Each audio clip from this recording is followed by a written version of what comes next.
All right, so joining me today is Lisa Ekman, former Democrat, actually, I'm sorry, my brain just skipped a complete groove as to your actual title while you were still in DC. I was But an advocate and lobbyist. thank you. I don't know why that just left my mind immediately as soon as I started trying to do an intro. Um, and we are here to discuss, you have a book coming out about deprogramming Democrats and uneducating the elite. There you go. Well, it is, meant to be somewhat of a tongue twister with alliteration, so which are marketing, tricks. Yeah. But yeah, I'm happy to be here, Erin. Thank you for having me. And the book Very is well. already out, actually. So That's good. So I will put links in the show notes. You guys can go check it out. I did read the treatment version of it, and it's before my thing is. I was actually planning on ordering it, and then the whole well, I got to really start being tight with my pennies thing happened. So it's on the list though. It's in my Amazon cart. I will be picking it up. It's available on Amazon, and see, this is why I had my notes on two different and things: Barnes and Noble. Amazon, Barnes and Noble. So it's yeah, like I said, I'm gonna actually be picking it up once I get my situation straightened out. So, and I would recommend other people do it because it sounds just like I said. I read the treatments, little summaries of each chapter, and that was very very helpful. So thank you for sending me that. Like I said, I'm gonna be buying it, so you guys should go buy it too. There you go. I That's appreciate that's that. about as good as I get at shameless plugs. So, unfortunately, I'm a talker. I'm not a marketer. Me too. Me too. So So that, yeah. to start this out, I would just like to say, okay, why don't you give everyone a little bit of background so they know why it is that I thought you were worth talking to about this particular subject matter? Sure. I was a Democratic advocate and lobbyist, as we said, in Washington, D.C. For over 20 years. I primarily worked on disability policy. So my goal was to strengthen federal programs for people with disabilities. And in general, strengthening meant getting more funding for it, making more people eligible, making the benefits better. I focused on employment, healthcare, and civil rights, mostly for people. Social Security as well was a main focus. So I moved to Washington, D.C. in 1999 at the tail end of the Clinton administration. I was hired to work directly for a political appointee that worked for Bill Clinton. And I went there through a program called the Presidential Management Internship Program, which was designed to pull people with graduate level education into federal service. So I had just finished getting my social work degree, and the dean of my school nominated me for this program. As part of this program, I was also detailed to the United States Senate, and I worked for a couple of different senators, including someone that people may have heard of, Ted Kennedy of Massachusetts. Kind of a liberal lion in the Senate. Yeah, I'm not familiar with the name. No, I'm sure. And it's out of the out of people's brains but we'll talk about that maybe a little bit about how people's attention span is so short these days for a variety of reasons. But yeah, I and during the time I was there, I also worked for government contractors implementing federal programs for people with disabilities as well as federal a variety of nonprofits. And I kind of got to see DC from many, many different sides. And when I first moved there, I thought I was going there to make the world a better place. I thought I could work within the system and improve it. And when I got there, I kind of felt like I was making a difference. It felt like we had good faith conversations across what they would like us to believe is an aisle, across the aisle to the other side, and that we could talk and have good faith conversations to try to come up with compromise solutions that would make it incremental progress. Compromises, nobody's ever fully happy, but you get a little bit and you give a little bit. And while I was there, that really, really disappeared. That kind of camaraderie, that kind of, coming from a place where you don't assume the worst of the person sitting across the table from you. Um, that's a human being. You have different opinions about how things might be improved, but you both want to see a better world. And that was the assumption that people made.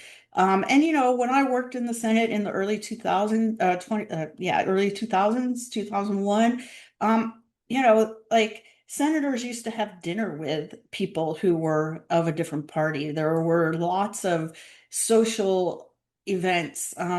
One of the senators I worked for was in an a cappella singing group. It was two Republicans, two Democrats. It's a very wholesome throwback kind of thing. But that kind of camaraderie, that kind of assumption seemed to disappear. And so I started to become a little bit disillusioned in that. But despite that, I was a government is always the answer. I used to bleed blue. I used to think, if only we can get more money into these programs that haven't worked for 50 years, they'll succeed once we just feed them some more money. And somehow throughout all of that, and I think a lot of it had to do with 9/11 and fear being used to control people. I lost sight of the very core principles that my parents raised me to believe in, of freedom, of especially being a freedom of speech and First Amendment absolutist, and was willing to put that aside in order to be safe and in order to try to make the world a better place. And so, I will admit that on the night that Donald Trump was elected for his first term, I cried. I was no huge Hillary Clinton fan, just to be clear about that. And I wasn't really sure that I would have been that happy that that would have been the example of the first female president that we had, but I voted for her. And I thought that, Donald Trump being president was going to be the end of the world, or at least the world as I knew it, and that he was going to roll back our rights and we would go back to, we'd lose all the progress that we'd made, up to that point. And so I spent the next 4 years, next mostly 4 years, doing my best to stop Donald Trump from accomplishing anything he was trying to accomplish in Washington, D.C., because everything he did was counter to what I was trying to accomplish while I was there. And it wasn't until COVID, and it wasn't until the government response to COVID and some very key conversations I had with my partner, Jamie, who was my boyfriend at the time, that I woke up to the fact that I had been brainwashed, indoctrinated, and programmed to support the destruction of our constitutional republic by radical elements within our society who want to overthrow the constitutional government that we have, the republic, and institute some type of communist, socialist, tyrannical control. And I can talk more about exactly how I woke up, but that sort of gives the background of who I am and why maybe you wanted to talk to me today, Aaron. Yeah, and I very much appreciate that, and I'm, like my listeners already know this, but like just a little kind of timeline for me is a very similar thing in a lot of ways. I was not, I was obviously never part of the actual political machine in DC. I never really, I mean, I've left the Midwest, but not in any kind of extended time. I've been here doing my thing and early 2000s, got married, all that stuff. And once that happened, any idea going anywhere else kind of got put on the kibosh because my wife's not real big on like leaving. So it's like, no, this is my home. I like it here. I'm like, well, if you're happy, I'm happy. Okay, sure. But the only thing is like I didn't vote for Trump in 2016 either. That's an assumption I get a lot of the times. People are like, oh, well, you're this right leaning, da da da. It's like, no, I'm really not actually. I'm very much a centrist. I lean towards individualism. Period. Individual, like you said, individual rights. I'm a free speech absolutist, which anybody who talks to me for more than 5 minutes will probably realize that it's like, you can hold whatever beliefs and opinions you want. You can say whatever you want. That does not omit you from the consequences of having those beliefs and using that speech, which is where one of my first issues when this political shift started on the left, because that's how I see it. I mean, that you'll hear people that are smarter than me and better spoken than me saying things like, "Oh, well, the Overton window is shifting farther to the left, and that means the more standard centralized leftist beliefs are now all of a sudden considered extremely right because the general social yada yada yada." And it's like, in a lot of ways, I feel like that's true. Like I know, and a lot of people I've talked to over the years since I've started this show, whether it be other podcasters or guests I've had or people that have had me on their shows and things like that, or just general people I've talked to, they all kind of feel the same way. It's like I don't feel like I left the party. They left me because they kept going into these more extreme things, and it's whether it's saying okay, this or that, but kind of hiding behind the ideals that this country is founded on without actually believing them or participating in them. Saying, yes, I Mhm. have freedom of speech, so I can say whatever I want, but if you don't endorse or believe what I say, then you're violating my freedom of speech. No, you're still allowed to say what you want, but you can't force me to agree with you or believe in that, or you're violating my freedom of speech and my right to believe and think and say what I want. And for me, it was more. I mean, like you said, with the culture that came up with COVID.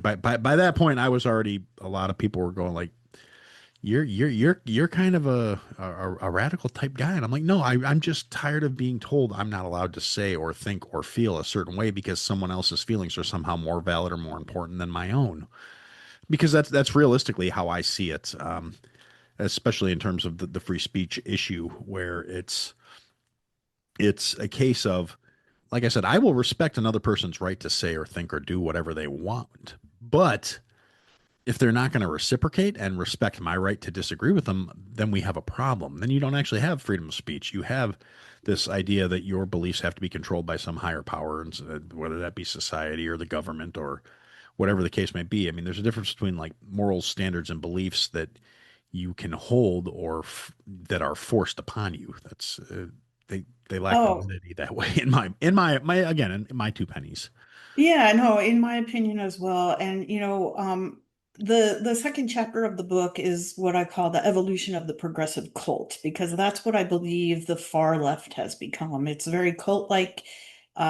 You have to believe exactly what they do, or you're not accepted, you're not a member.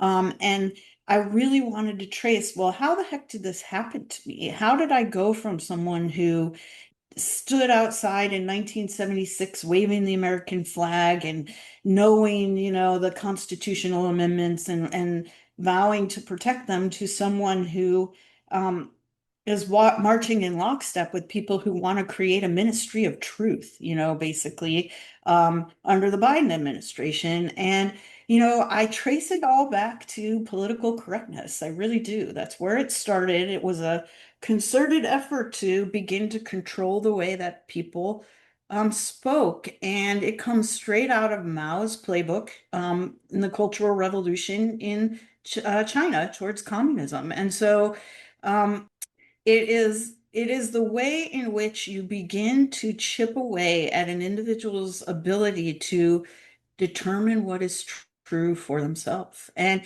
back when it first started, it wasn't like you would get canceled.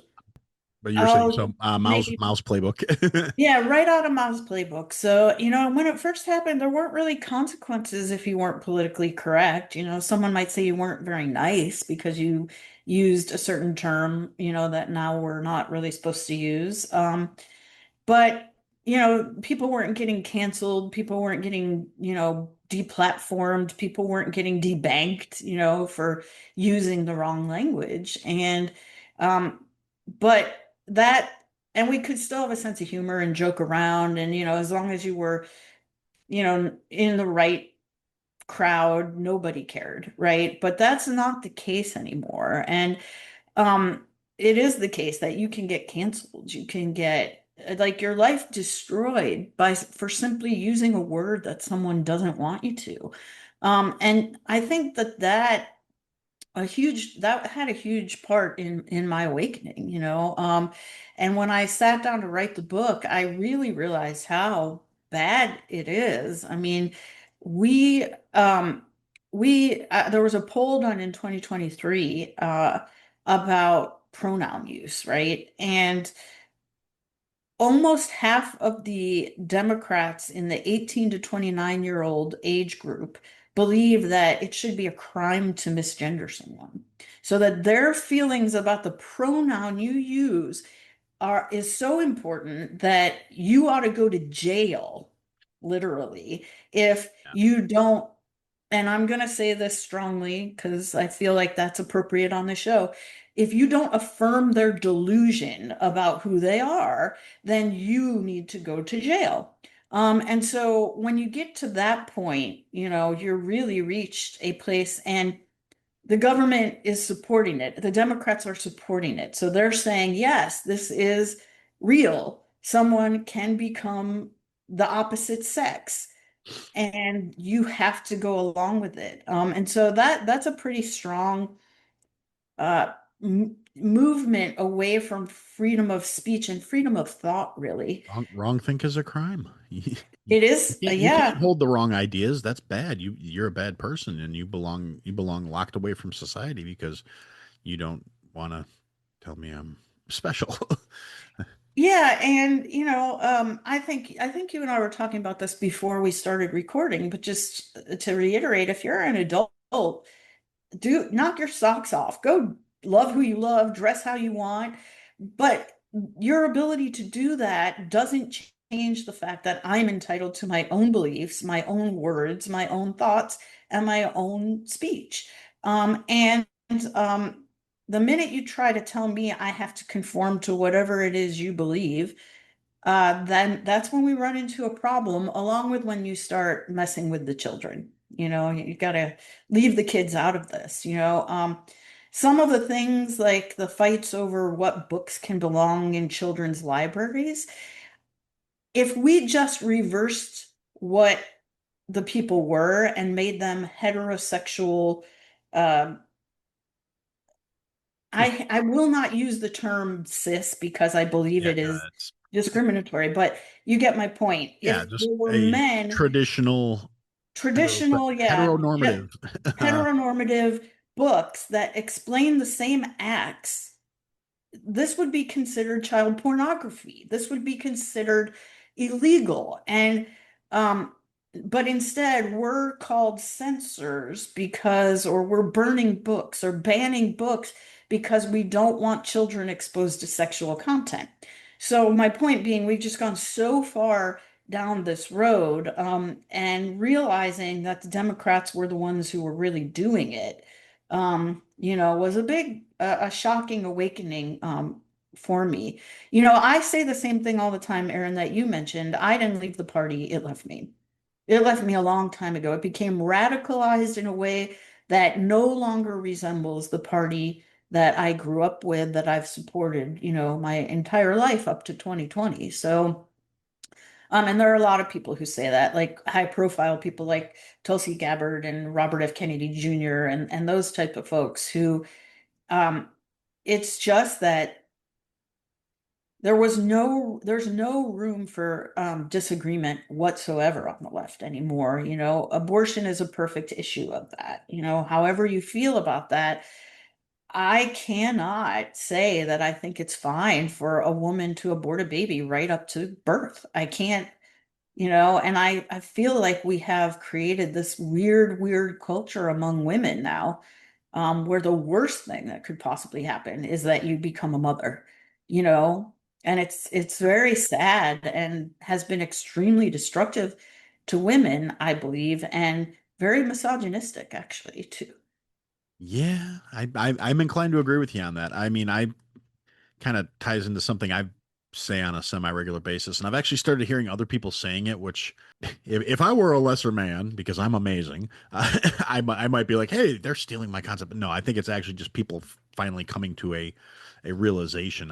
I've never been in a position where I think I'm some huge trendsetter in terms of ideas, but I do think I might be a little ahead of the curve just on paying attention. Again, kind of ties into how I was raised and things like that. You pay attention, you watch the world around you, and that's how you deal with things. That's how you get through situations. And I'd been saying since I don't know, probably 2015ish, 2016. because that was one of my issues because I was like, why are we trying to villainize, family? Why are we saying, it's a case of having to say I decided at the last minute I don't want this kid anymore is somehow more empowering than saying, well, you know what, I just created a new life and I'm bringing the world to, first off, we need people to keep carrying on. That's just kind of how it works. We're not, none of us are going to live forever. But at what point, I mean, my biggest issue personally with the abortion issue came when in my early 20s when I saw people who were basically using it as birth control, and I'm like, no, that's, I mean, there's a difference between like medically necessary. I mean, the whole original conversation around keeping it illegal, you know rare, medically necessary to save the life of the mother, or in cases of, there are things where, yeah, it's probably for the best, to like, no, it's my right. Because I mean, I've seen, TikTok reels, whatever, your social media poison of choices, where it's like, oh, well, I've had 27 abortions. Why are you proud of that fact? Why? I mean, I uh, 100% agree with you. And, I don't want to be like a broken record, but if you want to effectuate a cultural revolution towards Marxism, there are two institutions you have to destroy. You have to destroy religious faith, and you have to destroy the family. You have to destroy the nuclear family, because in order to get people to place their faith 100% in the government, there can't be anywhere else that they have faith in. And you see this very strongly with the gender ideology movement, where they've been trying to make kids believe their school is a safe place to socially transition without telling their parents.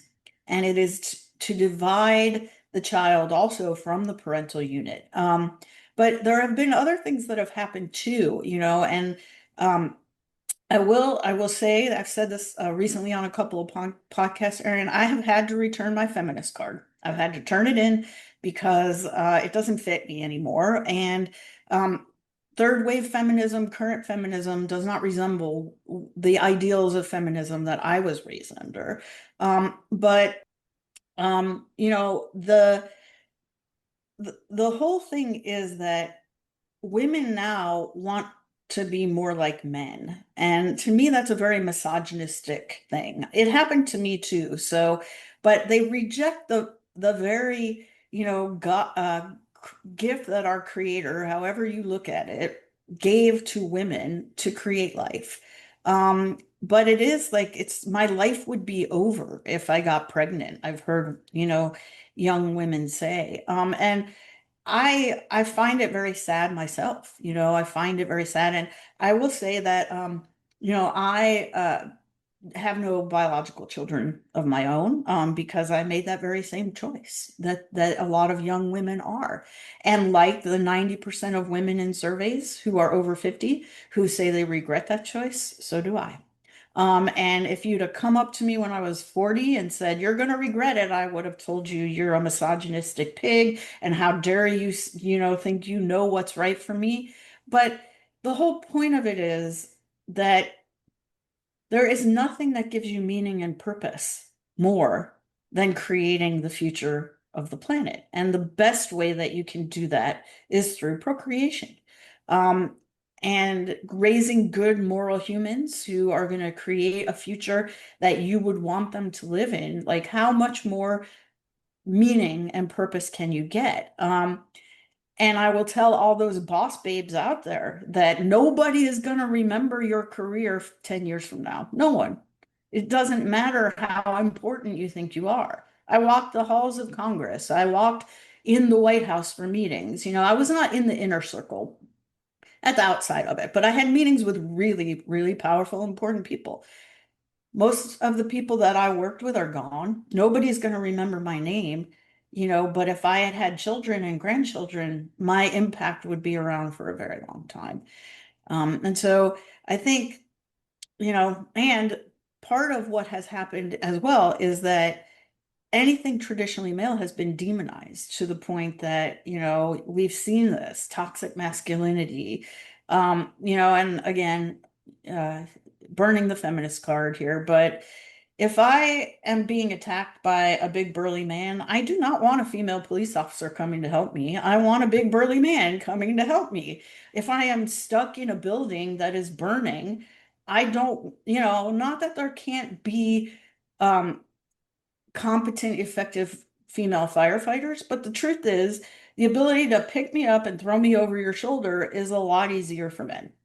And so, that I think if you can look at popular culture, look at television, movies, where are the positive male role models that we are shown? In the 90s. Since about the turn of the century, I agree. There haven't been any. Yeah, Um, it's been a concerted and targeted campaign. It really has. Um, and it's been extremely effective. And I think we're starting to see Gen Z and Gen Alpha men reject it. And I'm glad to see it. It's going to be painful to watch in some ways, though. oh yeah. Um, because, the young women, I really feel for them. I see them and I see how they feel about all of this. And I can trace where they are from where I was and what happened to me. And I see a lot of, 35, 40-year-old women saying, I have the house, I have the job, I have money. Why can't I find a good man? Yep. Um, and that isn't to get into the other point I've been raising sometimes as well, is like, um, the idea that you can sleep with hundreds of men, and then become the good girl that somebody wants to marry is a little twisted. And I'm not saying that you can't, but I can understand from a man's perspective why that might not be as appealing for the woman that you want to make your wife and the mother of your children. Yeah, that's it's definitely. I'm actually a little weird on this. This is actually be a slight disagreement here because my stance on the matter is and I agree. It's I feel for because I suppose I'm still more like a second wave feminist, but I feel for I think if you want to if that and it goes back again back to living your best life, fulfilling your life as you see fit as what is best for you. If you want to go out and you want to get the job and you want to have the career and you want to do the things, that's your right. But I also believe in like informed consent across the board. Like you should know what you're getting into. If you're going to be dedicating all the hours of your time to building this career, you're not going to be able to have this other aspect of things. And moreover, there's a certain mindset and a certain personality type that goes with doing that is not necessarily going to be appealing to people that are looking for something different. So and a lot of these women, they bought the pitch. They bought the this is what's going to make you happy. This is what's going to make you feel fulfilled. Just based on again, that's what society was telling me. You go out and be that boss girl. Get the power suits, get your own business, get your own house, have your own things. You don't need anyone to provide you with anything else. But then, that's only in that's a very materialistic way of looking at the world. Unfortunately, it doesn't account for companionship or fulfillment or any sort of deeper satisfaction. It's no, go get the material things and that'll make you happy. And Which is, and again, if someone wants to do it, I'm not trying to stop them from having the option. What I am trying to do is sort of use my experience as a cautionary tale because I bought the same thing. And I can tell you that, and I had opportunities where I could have made the really big bucks in DC, turn those down because I didn't feel like still was trying to do good. I was still trying to make things better. And my clients, instead of being people with disabilities, would have been hospital systems and things like that, which that isn't what I wanted. But I made good money, and material wealth is very hollow in terms of meaning. Jamie, my partner, he said this, and I think that if you stop and think about it, it's really true. Some people are so poor, all they have is money. very well But put. that is not what we are sold. And so well, if you want to be a boss babe and you think that's going to make you happy, go for it. I'm not trying to stop you from having that opportunity. In fact, people like my mother and myself fought for it so that you did have that opportunity. But you can't do it all. Your attention is going to be split. And if you really believe there will be satisfaction, fulfillment, meaning, and purpose in whatever job it is that you have, go for it. I thought that that would be true as well. And you see where I find myself now.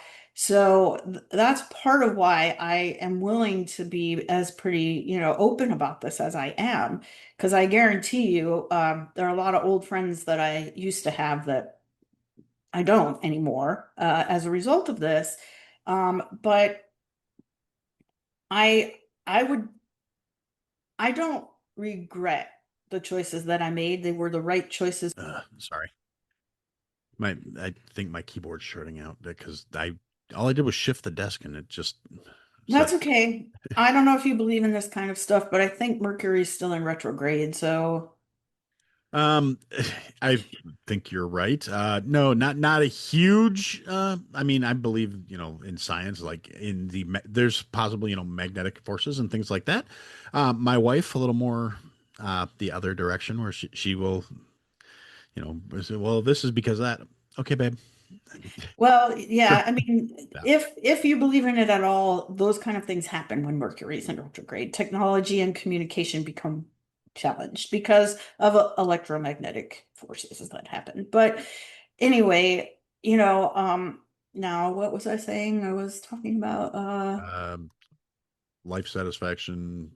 oh yeah, I mean, your job, it's one thing too. I think there's a big difference between if there's a passion that you have and you find a way to make money while you are pursuing that passion and you're an entrepreneur or you come up with a great idea and you want to pursue it, that's one thing. If you're just a cog in a corporate machine that gets paid a lot of money, my first job, my bachelor's degree was in communications and I was doing public relations. And my first job was doing PR for Ticketmaster. Um, Probably one of the more evil companies, Uh, I was gonna say, so you're the one I should be mad at for how much I paid to go see Bush in 1998. Great. Yeah, yeah. Well, by then I actually quit because I moved on to something else. But yes, they are just as bad as you think. I mean, they're a big evil corporation, just like so many are, and all that matters to them is profit. That's it. So and I actually was kind of told by my supervisor, well, if you don't want to do this job, I have 100 people who would do it and I could pay them less. So I don't really care about you. Um, and so if that's what you're thinking you're going to get your meaning from, you're going to get your satisfaction, just maybe think about that for a little while. No corporation. And again, I guarantee you that nobody at Ticketmaster remembers I even worked there. So in the future, what meaning do you get from that? Now, I will say, as someone who loved going to live shows, I had some pretty good benefits, of working at Ticketmaster. But I couldn't stomach it for very long because of the fact, they're basically a monopoly. They're basically just taking people's money. And by now the fees are so outrageous. It's like I always, if I can, go to the venue and buy the ticket directly from the venue because you save a lot of money. And also, you're not supporting this huge company that but that's like a digression from the point of, um, you know, if you can do something that you love and make money at it, that's great. Um, if you have, but I don't know that women are really, that's not the calculus they're using. That's not the approach they're taking. And I think that part of what has happened is we have so confused what our natural instincts are and our natural hormones and all of those things that um, it becomes very difficult for women to prioritize what, and they may hate me saying this, but what our bodies were designed to do, you know? Um, it's a slightly aside, but I also think that we can't underestimate the impact that the birth control pill has had on women physically, but also mentally and emotionally. And I in doing the research for the book, I also was sort of looking into hormones and giving what happens when you give a man estrogen and what happens when you give a woman testosterone.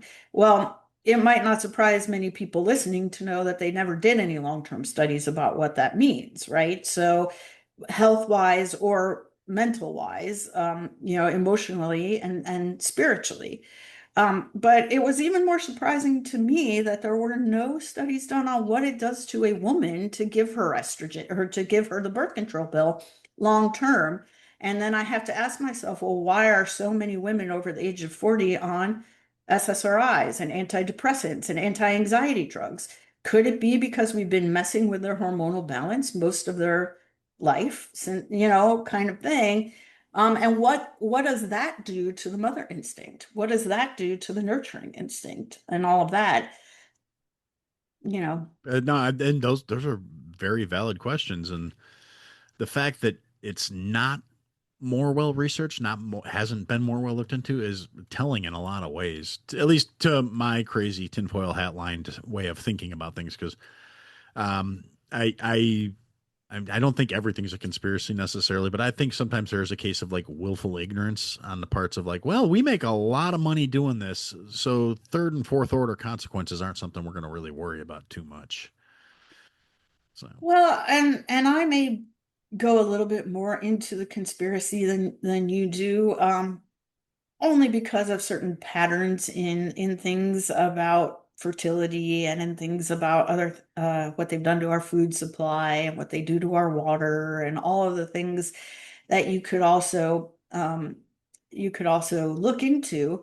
And maybe now is a good time to put forward two questions I always ask myself when there are issues like this. Well, first of all, is question everything. Don't believe anything you're told at face value. Um, because once you start doing that, they can get things by you. And that's exactly what happened with me. I trusted the experts because that's part of what the cult on the left does. You worship authority, you idolize the expert. Now I question all of that. But it's the second part, and it's follow the money. And look at who paid for it, who benefited from it, and where did the money go after it was paid for. And I think when you start looking into some of these things, and going back to original funders, for example, who founded Planned Parenthood, for example, you'll see that this person believed that a lot of people should die, I was that gonna there say should be less you're people. you're kidding. An actual eugenicist founding a program that people all of a sudden swear by is a bad thing for society? No. Yeah, well, maybe not. No, I think it is. But, you are sort of a labeled as a conspiracy theorist, which, by the way, do you know where that term even came from? Um, I've actually heard a couple different versions. They, said the CIA was putting it out to discredit people that were trying to call out truths. But there's actually, I just heard this on a podcast over the weekend, or might have been Friday. I don't. Where and I again, I'm terrible about these things in terms of exact recollection. I remember vagaries, but they're saying it actually came up in some writings, not the exact words conspiracy theorist, but basically saying, to discredit these people, say that they're saying things that are outlandish, even though they may be true.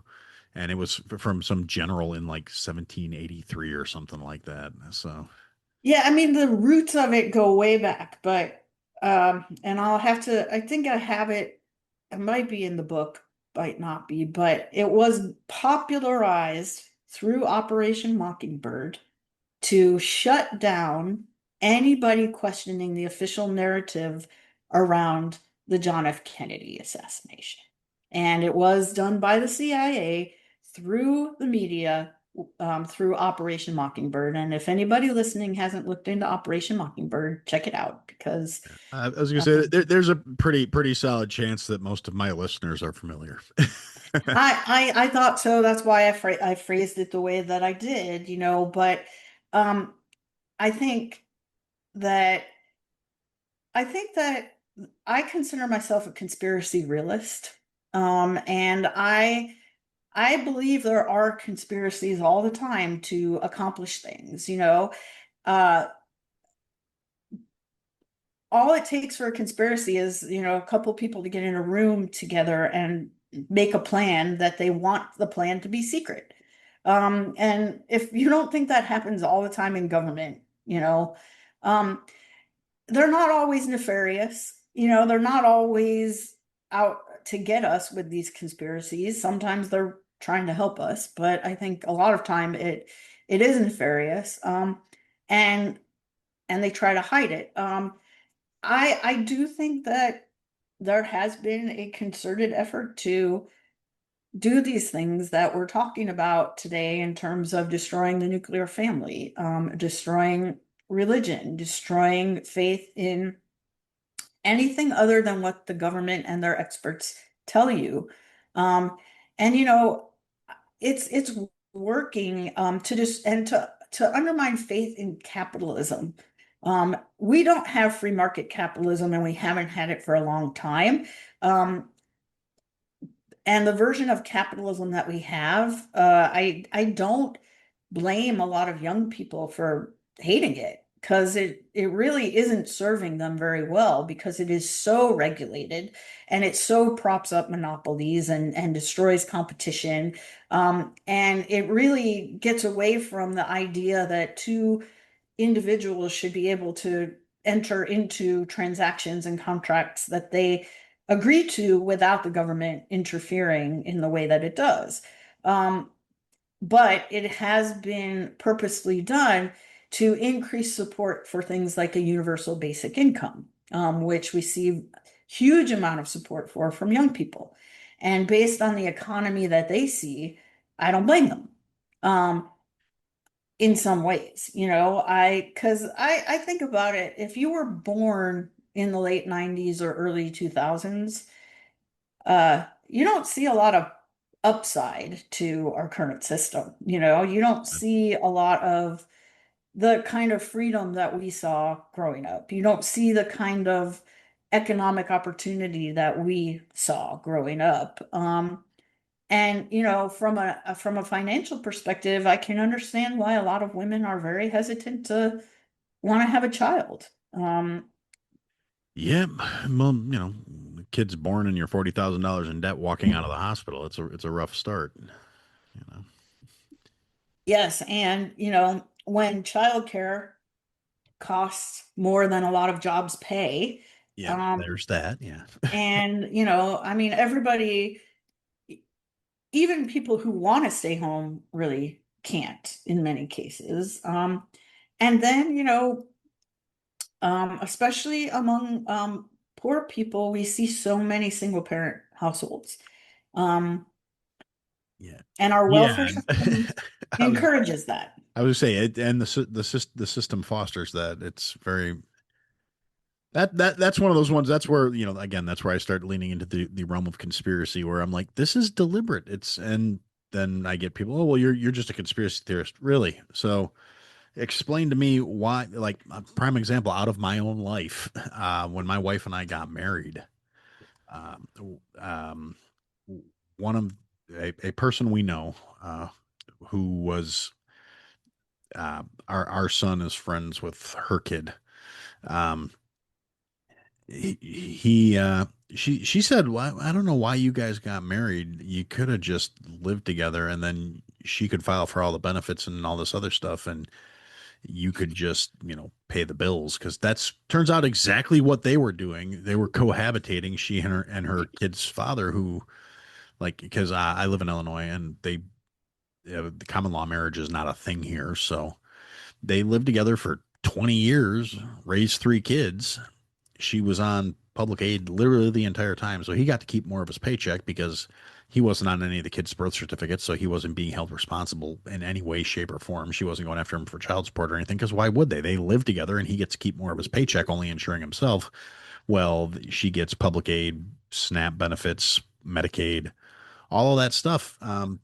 And now, granted, they did it atypically, where technically that's fraud. So I'm like, I mean, I know you think you found a loophole, but unfortunately, that's not the way I was raised. But at the same time, there's a lot of people out there that don't have that loophole mindset, where it's just like, well, I don't need to get married. I got my kid, and I got the government, raising it.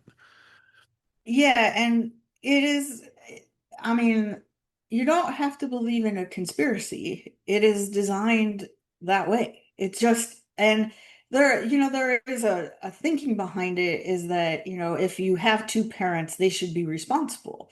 But what you are doing is creating an incentive for women to have children without involving the man in the picture. And, sadly, one of the biggest indicators of whether a child is going to do well is whether or not they have two parents in the home. And it's part of it is just a matter of the ability for parents to pay attention because of the fact that there are two of them. Um, and, I think that we also see a crisis in the way young men are being raised. I support single moms. I understand it's a very difficult job, and they're doing your best, but there is no way a woman can ever teach a boy how to be a man. They just can't. Yeah, that's actually one of my less popular takes with certain members of my audience, because I've gotten a couple of messages like, I cannot believe you said that. And I'm like, tell me I'm wrong. Show me where I'm wrong, because people, this came up a while back, where we're talking. You mentioned earlier toxic masculinity, and I went off on a tear an episode a while back where I said the problem isn't toxic masculinity, because all the traits you're attributing to men that are toxically masculine have been coming from single family households without fathers. Where did they develop that sense of masculinity that you're finding so toxic? It's because they were raised by single mothers, and they don't have any idea how to be masculine in a healthy way, in a non-toxic environment. So we get a lot of boys who were never raised to be men, but still have the implicit hormonal drives and the testosterone levels, and dealing with all this other stuff, but they didn't have anybody around to teach them how to handle it in a proper or decent manner. And then you get a entire generation of men that were raised by women telling them that men are the problem, men are the bad thing. Your dad's not here because he was a piece of shit, and you And know so are you. and subsequently you're a man, so don't be a piece of shit like your father.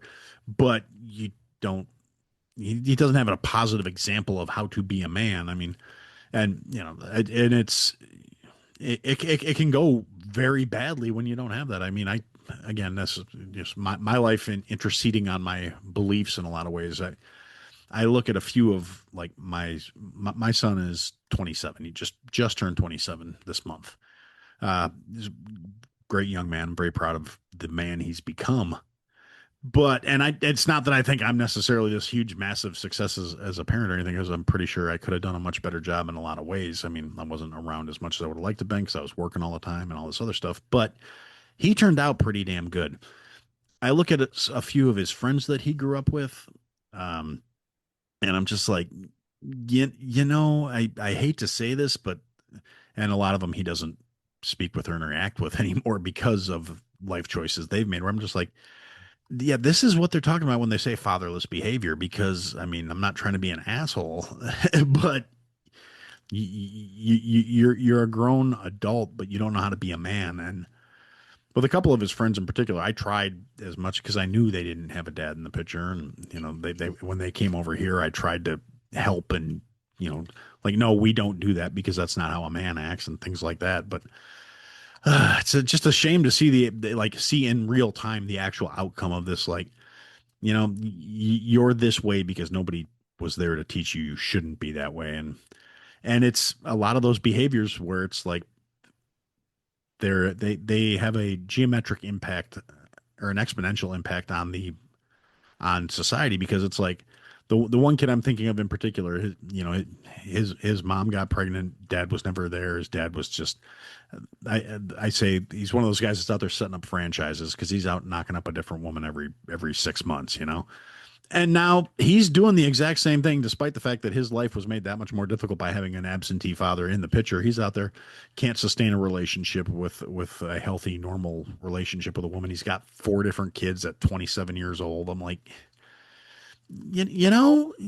history is doomed to repeat itself. But I'm sorry, It it no, it bothers me. is. And I think, this is one of those instances where it truth is truth, whether people like it or not. And, you know, kids do learn by example. And, even all of us, I think, in whatever way, try to do better than our parents did. And some people go really far away from what their parents were as a result of that. I'm just going to do the opposite of my parents. And other people are like, I respect my parents. I think they did a good job, but maybe I can do it just a little bit better.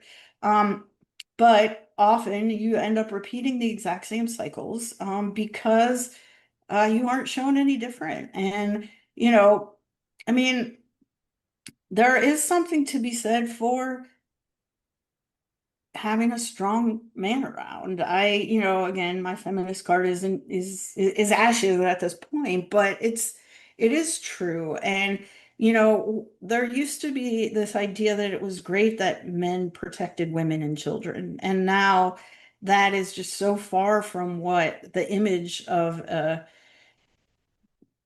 civilized good guy is, that it's like it's really challenging sometimes, um, and I think the thing is that the research will support us on this. Children from single parent households, and it's almost all mothers, do not fare as well as children from two-parent households. Part of that is economics. In general, it's harder for a single parent to economically succeed in the same way that two incomes can. Used to be that you could, we had a lot of single earner households up until, the 70s or 80s. And then our economy went the direction that it did. And now it's almost impossible unless someone is really making a lot of money. But we also switched into this extreme consumerism society where it almost seems like it doesn't matter how much you make, you're always striving for more. And a lot of people get their sense of satisfaction, and I am not excluding myself from this, from what they can buy, but also that's because I didn't have other things in which I put meaning. I didn't have a family that I was raising, I didn't have faith and a community that I was part of as a result of that. So, but getting back to the point, the two biggest factors for the outcome for success for young people is, did you grow up in a two-parent household, and what was your parents' economic situation? And so that's what the research and data says. Sorry, folks, if you don't think that's true, but it is. And in part, it is about what are the expectations for you as a man? What are the expectations for you as a woman? And how do you get taught those? And quite frankly, how does the parent who is in the household treat people who are like you? So if you're a little boy and your mom is a man hater, which is what I think third wave feminism has done to people in many cases, then, oh, no, no, I hate most men, but you're different, sweetie, right? No, no, she's Yep. constantly giving the image of, how bad men are, and they can either do their best to overcome that, and be better, or they fall right into the same pattern. And unfortunately, most of them do the latter, you know. Yep. I mean, you can see with your own eyes how like I said, the whole womanizing, going out there and not having any tie downs, seeing what it did to you growing up, and you still, well, that's how men act, apparently. And I'm going to go out and do the exact same thing. It's a Well, I shame, really. mean, yeah, they don't, but they don't see any different. And that's part of the thing. It's whole communities where that is sort of the norm of what goes on. And it's become intergenerational, and I think social media is not helping this situation, it's making it much worse. And I think social media has made so many things much worse. I think it's turned everyone extremely tribal about their politics. It's made everyone put so much of their identity into some of these things like politics that they didn't used to. Um, at least not in my experience. Yeah. And it makes people think way more people think like they do than they actually do. Yeah, that's honestly, I feel like that's one of the biggest problems is it makes very minor minor segments seem to have a much louder voice. And as with most things, I have a theory about this too. And I have a lot of theories. But my theory on this one is, and again, you could, without looking at the intent or anything, but the overall thing is your average person who's not ridiculously consumed by one particular issue or another issue. The people that are out there just trying to deal with the day-to-day nonsense, providing for their families if they have families, providing for themselves. I mean, just surviving in a lot of ways. They're not out there sitting in their cars making ranty videos and posting them to the internet. They're not out there recording themselves having meltdowns about any given subject, whether, left-leaning issue, right-leaning issue, regardless. They're not out there doing these things because they're busy worried about reality. Mhm. So for the content to exist, somebody has to make it, and the people making it are the ones that are. I mean, regardless of how fringe their stance may be, they're the ones that take the time and make the effort to do the thing. So that's what exists to put out there. So of course it's going to seem so much more prevalent because those are the only people taking the time out to do the thing. Well, and I think also, especially on the left, and I'm sure it's the same on the right, but I don't come from that. Um, if you start putting something out there that tries to undercut those extreme fringe, that's when you get canceled. And so, it takes a lot of courage and strength to stand up to that. And now that people have so much invested, ever since they've been pushing the identity politics at us so strongly. Um, it takes a lot to risk being ostracized from the community that you felt you're a part of. And part of what I attempt to talk about every time, I have conversations like this, Erin, is how our IRL communities have really fallen apart. And so the online community that we have is such a huge part of who our identity, our connection to our fellow humans. And that's why I bring it up and I encourage people, like, get off your device, go meet people who don't think the same way you do, and do your best to have an open-minded conversation with them. Because there are people who are still Democrats, although fewer and fewer are actually Democrats anymore. And I think that that's a good sign, but it's also a sign that so many of us are sort of politically homeless now.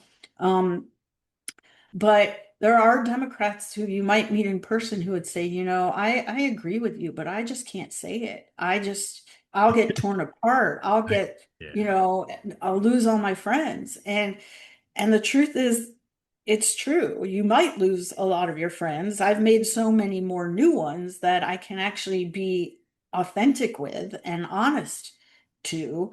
And I would never go back because I don't want to put truth back in a bottle so that I can just be liked. That will never happen.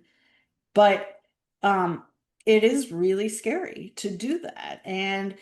But in real life, the thing is, we used to do so many things. Like, I was on a bowling league years ago. I played Yeah. pool. I never did, but so many people were part of church groups and went to picnics, and, we went to the local parade and all of that kind of stuff, which just doesn't seem to happen anymore.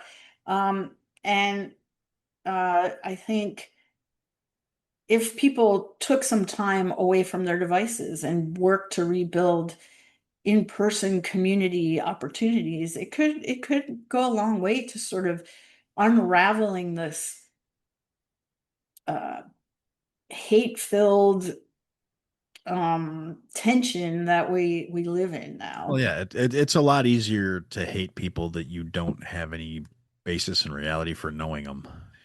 I mean, when all your social interaction comes from a screen, it's real easy to dehumanize and pretty much everyone. I mean, I say that all the time, and I think that's part of what has just happened is, I look at the left's reaction in many ways to the tragic assassination of Charlie Kirk.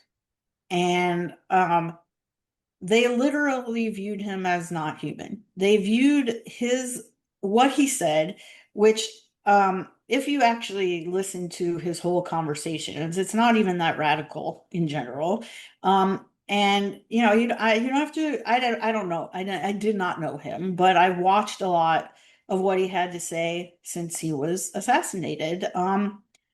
But, justifying violence against him because what he said was violent, it removes him from being a human and a person just like you, you know? yep.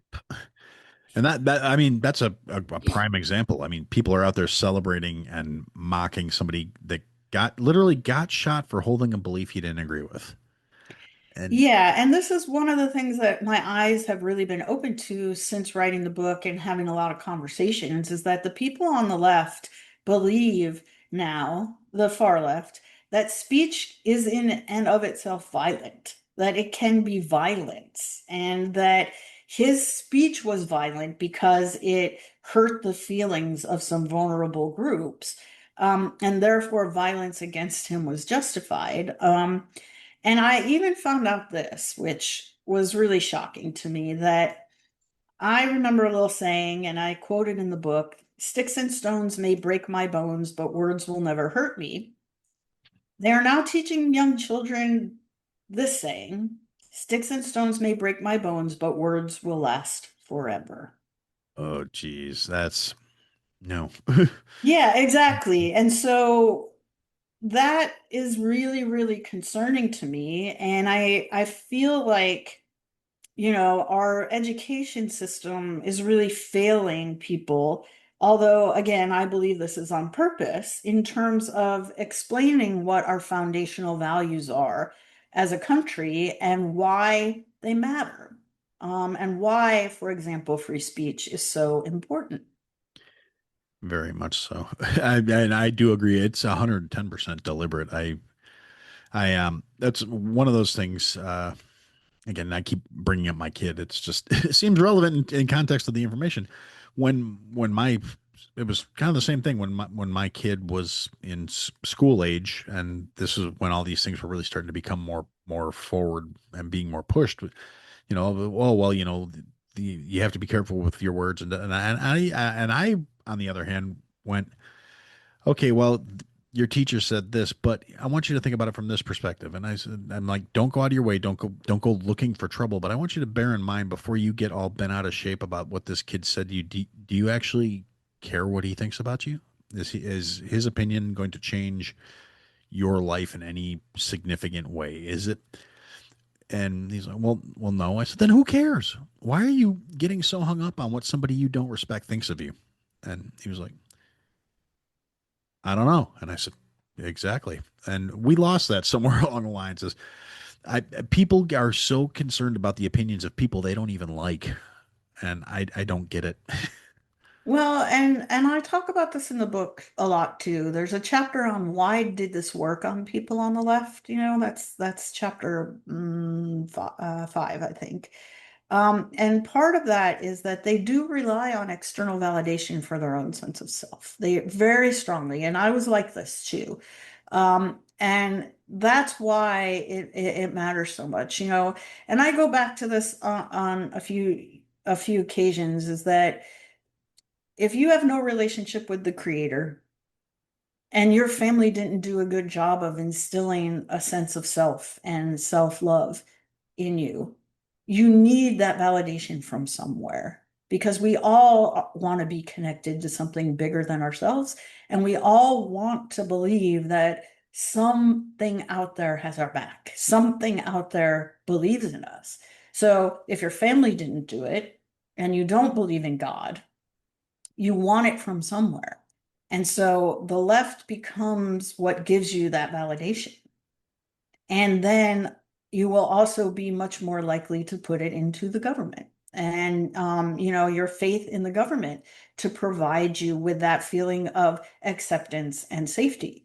And I talk about this too, you know, shedding the fear because fear is how we are controlled. Fear is the way in which they get people to turn their neighbors in if they go outside for a walk after dark or after dark when we're COVID lockdown. Fear is the way that they got us to give up pretty much our Fourth Amendment rights after 9/11 without any of us even saying much about it. Fear is the way they control us.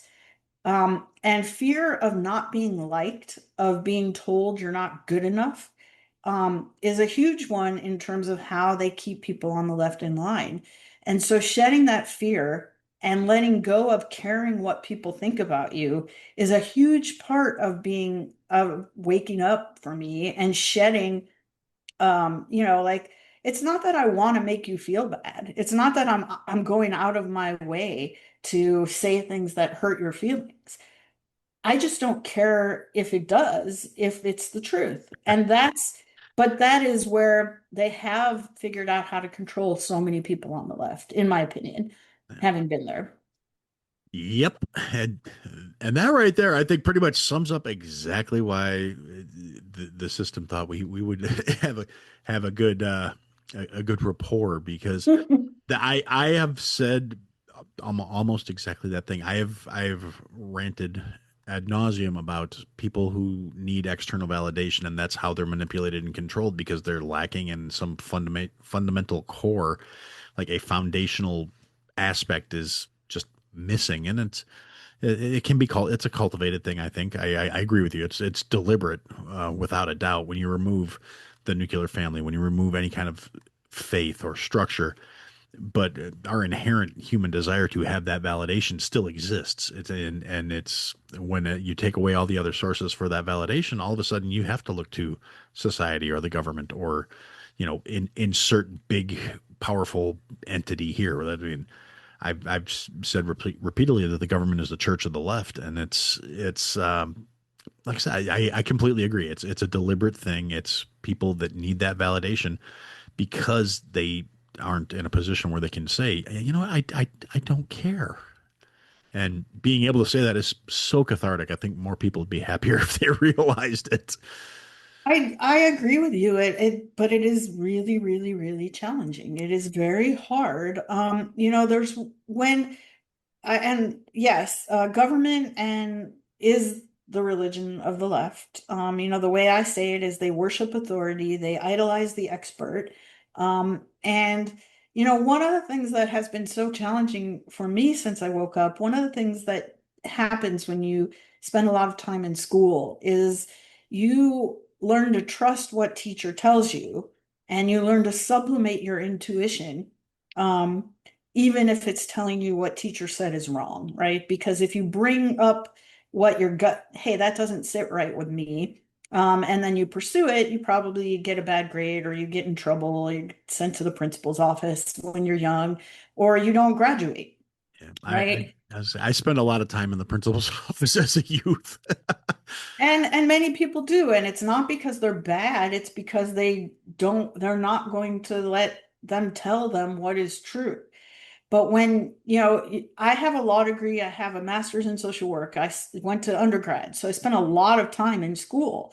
And when I woke up, um, it was really challenging because everything I believed was real, I no longer believed was real anymore. And I had you put my faith in the government and experts to tell me what was real. So now, does someone who was manipulated and controlled for so long and sublimated their intuition and their gut in order to be able to believe the crap that was spewed at me as truth and hold these inconsistent ideas? I believe people on the left can hold a great deal of cognitive dissonance, and part of what woke me up was getting my partner pushed that cognitive dissonance to the point where it broke my brain and I couldn't think my way out of it. How do I then begin to trust myself again? Because I've been manipulated and controlled. I didn't trust my intuition and my gut for so long. And now I'm living in an environment where I know that what most of what is in the mainstream media is propaganda and not truth. I know that half of the internet is probably bots and not real people. And I now know that most of what I'm reading is AI written and not actually really the thoughts of individuals. How do I figure out what's true and what to trust? And that's really scary. You know, I think when part of my awakening and my um, growth has been discovering my own faith, and um, I was like many people on the left where religion was literally demonized to me, and that the very concept of God was mocked, and people who believe in it must be stupid rubes and all of that kind of thing. So this was a challenging thing for me to do as well. And I wouldn't put myself in any box. I have my own relationship with the creator, and I um, value things from different religious traditions in my own way.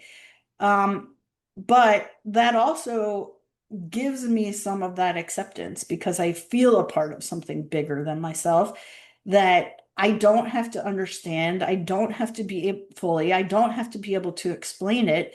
But I feel love from it and acceptance from it in a way that allows me to not care at all about some random person, if it is even a person on the internet's opinion of me. Yeah. But it's a really hard thing to go through. It's very scary when all of a sudden you thought you knew 100% what was true, and you knew who you could trust to help you figure that out, to have that rug pulled completely out from under you. I can very much identify with that. I feel similarly. Same thing too. Like I said, I mean, slightly different timeline, but similar path in a lot of ways. Like I was also more leaning left, and ironically enough, grew up, went to Catholic school, didn't buy into it at all because to me it was just, oh no, this is, you're pushing your narrative for controls purposes. I don't have any faith in this. This is ridiculous. I'm smarter than that. I make more sense than that. Blah blah blah. And like I said, I spent a lot of time in the principal's office, mostly for asking questions that the teachers didn't feel comfortable answering. But ultimately, for a huge portion of my life, was just like, yeah, no, that's the Rubes, that's the Hicks. Like my wife and I, we got married in a church. Not that I wanted to, but because her grandma would have killed us, and I was like, I love Grandma Helen. I don't want to make her mad. Let's go to the church. So, but I also like being the kind of person I am when I was in the Catholic school environment, I studied every other religion on the planet so I could argue with my teachers. I mean, I was a difficult little shit. looking at things from an adult perspective, like, wow, I was obnoxious. But I also was just the way my brain works. I wanted to have the information to say, well, you're saying this, but you know, I understand this is a matter of faith, but why is your opinion, your belief more valid than this guy who says literally the same thing with this slightly different angle? But is it less this like I've said before, there's a version of the golden rule in literally every religion on the planet.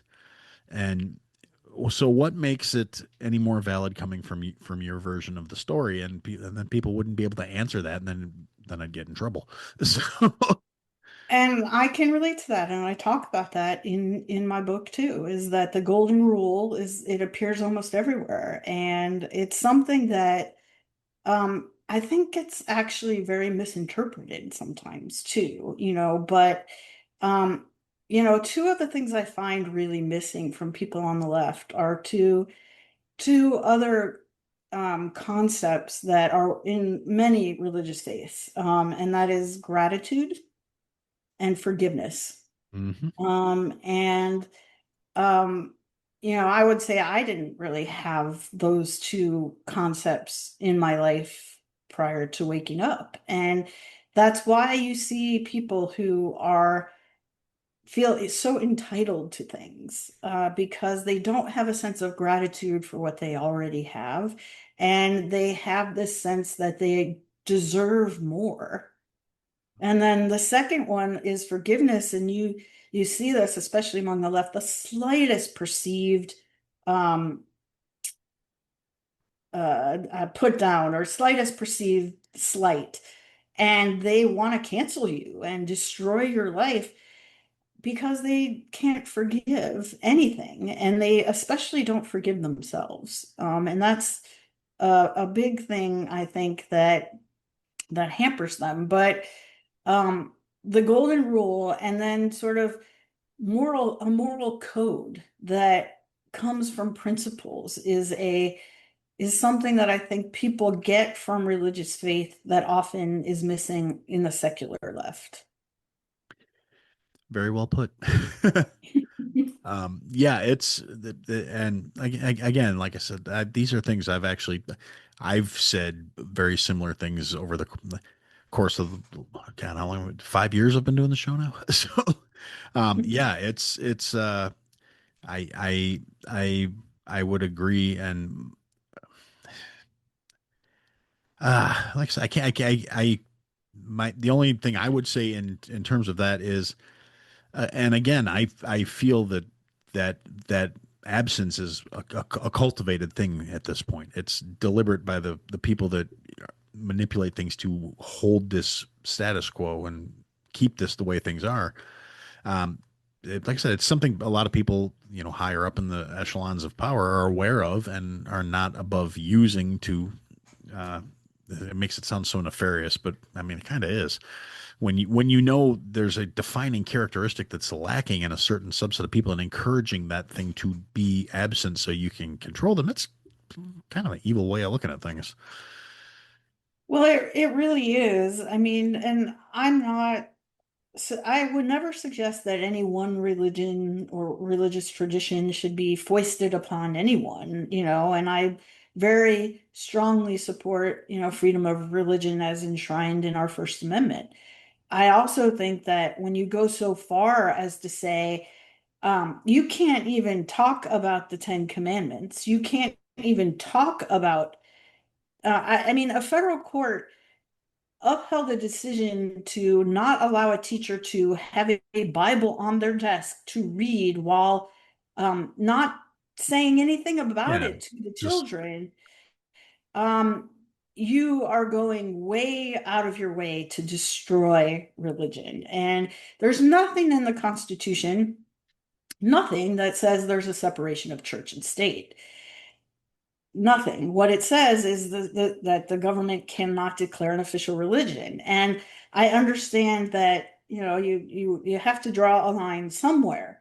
But I think when you draw a line so far to the side of um, keep that religion out of my classroom, but you can certainly talk to a kid about the fact that they don't that they might be a different gender of the million genders that there are, and have a pride flag in your classroom, and you can have the BLM flag in the class or poster in the classroom, but you couldn't put up a poster of the Ten Commandments. You're making a choice, and a deliberate one, about what values and morals or lack thereof you're trying to instill in the children in that classroom. So, Very much so.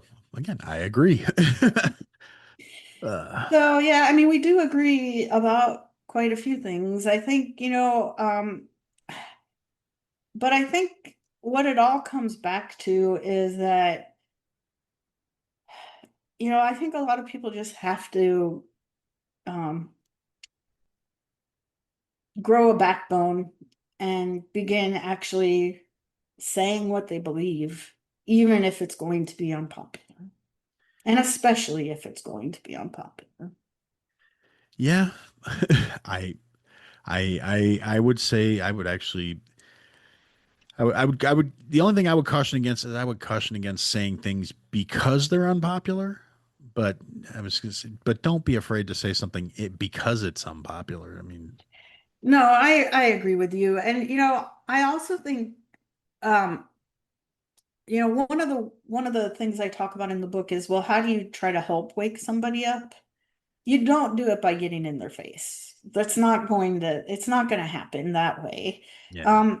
And I actually suggest questions only, Socratic method, and questions that don't presume an answer and that don't use data or evidence that someone who might be brainwashed will just discount out of hand because it's not an acceptable source, right? It's Yep. sort of like asking a question like, what does freedom mean to you?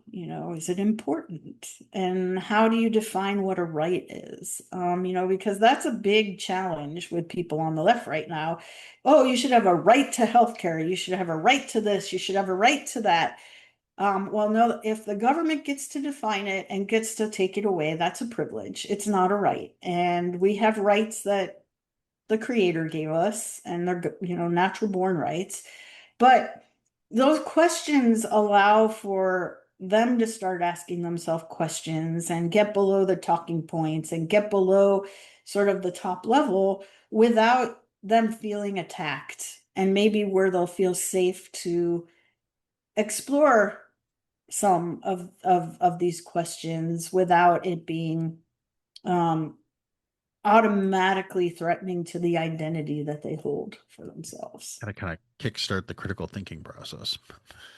Yes, because that is very lacking. And again, when you control someone with fear, critical thinking goes right out the window. If you're thinking because you're in fight or flight, um, the way I kind of explain it, your reptilian survival brain in your brainstem takes over. And critical thinking be damned. I just am going to do whatever you tell me I need to do so I can be safe. Um, Yep.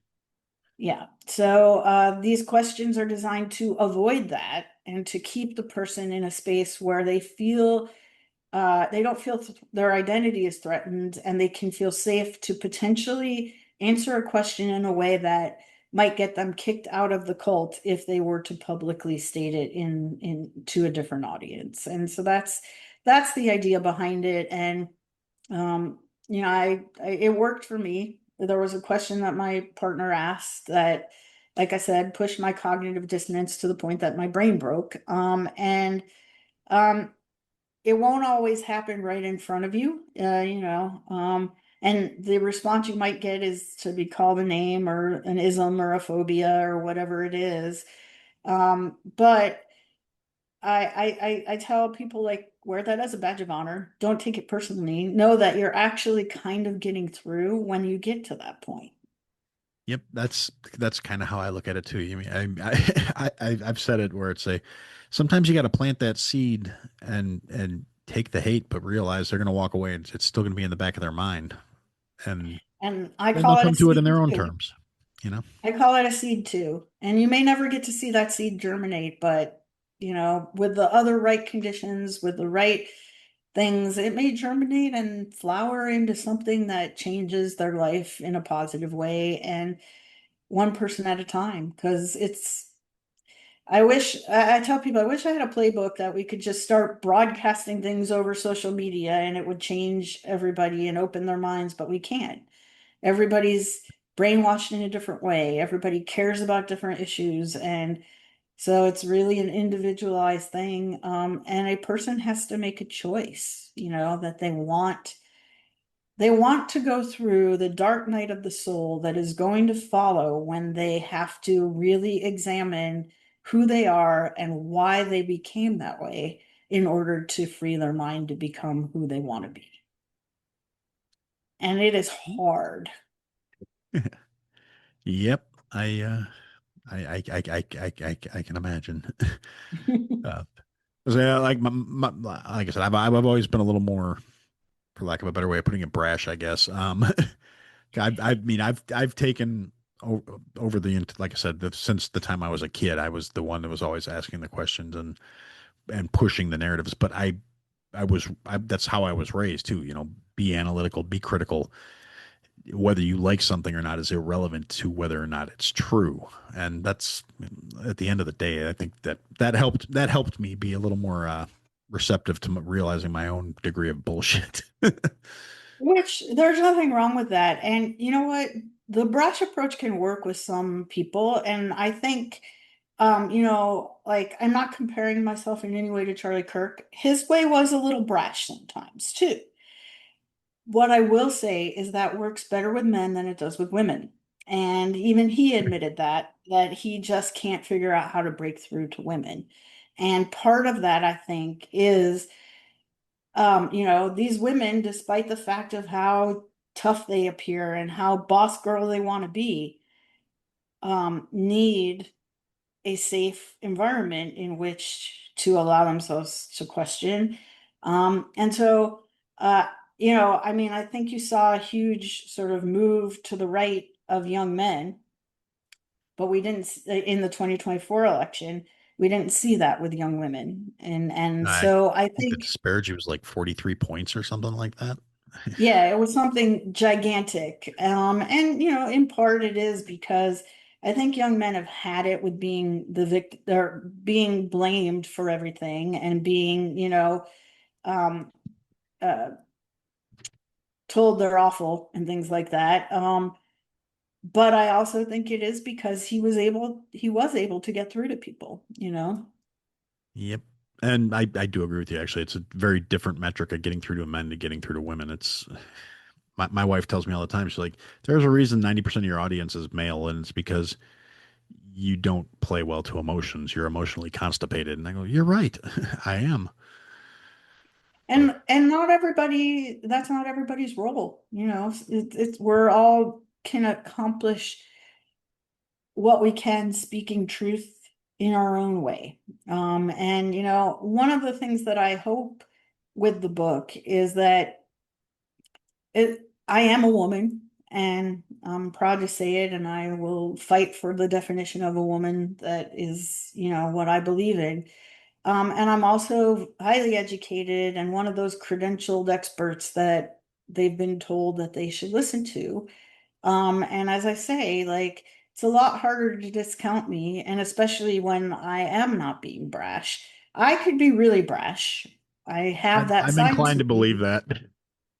Well, I did intimidate lots of very grown, powerful men many times because I don't. It used to be that in my work, I was super confident and I believed I knew the truth. And I walked into every meeting with that belief. So you weren't going to convince me of anything. And I also, was a debater for in high school and college and a lawyer. And so I wasn't going to shy away from any conversation.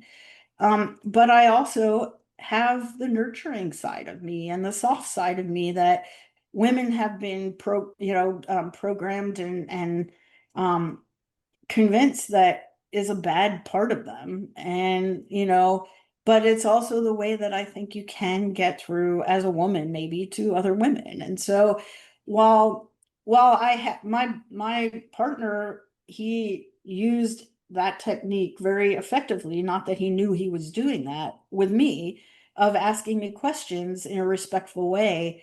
And it got through to me. And if, I was about as brainwashed and in the cult as you could be, probably in DC, in an environment where everybody picked a side. You were either left or right, you were either blue or red.